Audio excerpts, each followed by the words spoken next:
As the campaign season starts to wind down, a group of candidates in an eastern suburb say that they're going to be happy just to see the election over. The candidates are running for 2 trustee seats in Anderson Township, and the race has become so dirty, even veteran politicos say they've never seen it this bad.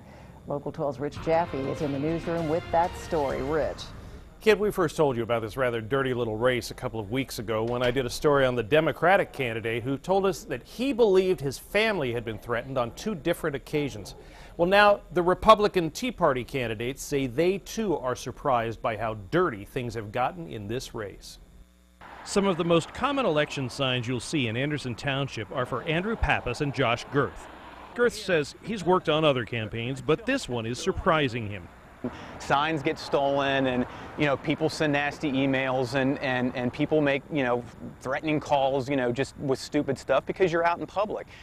The level that it's gone to in this case, and maybe it's because I'm the guy running, people writing anonymous letters to my work to try and get me fired, threatening businesses. It has gone beyond what I ever thought it would. 2 weeks ago, we told you about how Democratic candidate John Piowitz believes that comments from 2 different people were threats directed at his family.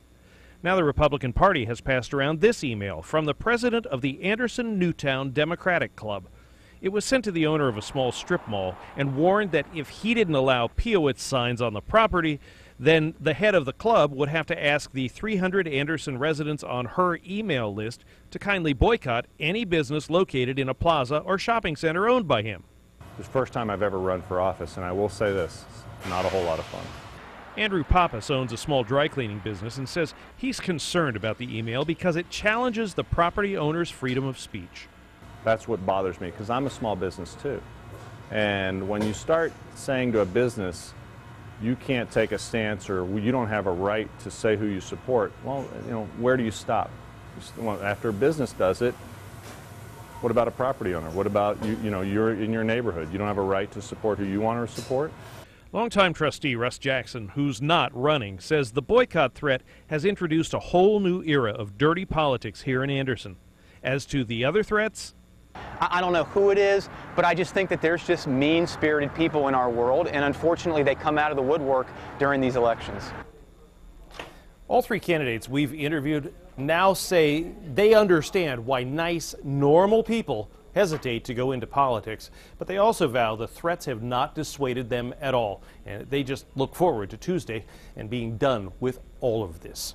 In the newsroom, Rich Jaffe, Local 12 News. Yeah, I am a little shocked. Has anyone tried to go after the sources of these letters and talk about harassment charges?